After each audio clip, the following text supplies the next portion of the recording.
আপনারও কি লক্ষ্মী ভান্ডারের টাকা ঢোকেনি? তাহলে এই ভিডিওটা আপনার জন্য। দেখুন, অনেকেই আমার কাছে জানতে চেয়েছেন কমেন্ট বক্সে অথবা মেসেঞ্জারে, লক্ষ্মী ভান্ডারের পেমেন্ট স্ট্যাটাস আমরা কিভাবে চেক করব।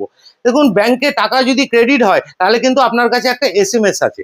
অনেকেই এই এসএমএসটা পাননি, তার জন্য দুশ্চিন্তায় আছেন টাকা কি পেলাম না।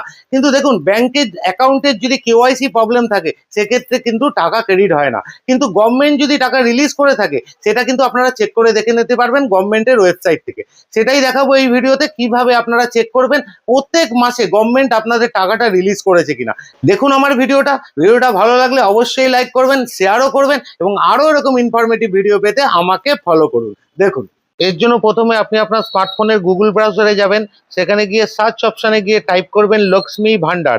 সার্চ করবার পরে আপনি দেখবেন যে ইন্টারফেসটা প্রথম আপনার কাছে আসবে সেটা লক্ষ্মী ভান্ডার সরকারের একটা নিজস্ব ওয়েবসাইট। সেই ওয়েবসাইটের মধ্যে প্রবেশ করবেন, একটু উপরের দিকে দেখবেন ট্র্যাক অ্যাপ্লিকেশন স্ট্যাটাস, ওইখানে আপনি ক্লিক করবেন। ক্লিক করার পরে এখানে আপনার অপশন আসবে অ্যাপ্লিকেশন আইডি দিয়ে সার্চ করবেন, না মোবাইল নাম্বার দিয়ে, না আধার কার্ড দিয়ে, না স্বাস্থ্যসাথী কার্ড দিয়ে। আমি এখানে মোবাইল নাম্বার দিয়ে করে দেখাচ্ছি। মোবাইল নাম্বার এখানে আমি এন্টার করব, লক্ষ্মী ভান্ডারের সাথে লিঙ্ক আছে সেই মোবাইল নাম্বারটাই আমি এন্টার করব। করার পরে নিচে একটা ক্যাপচা ফিল আপের অপশন থাকবে, সেই ক্যাপচাটাও দেখে দেখে ঠিকঠাকভাবে ফিল আপ করতে হবে। এবং ক্যাপচা ফিল আপের পর দেখবেন নিচের দিকে পেমেন্ট স্ট্যাটাস বলে অপশনটা চলে আসবে। আপনার নাম, ব্যাংকের ডিটেলস সমস্ত কিছু ওখানে পেয়ে যাবেন।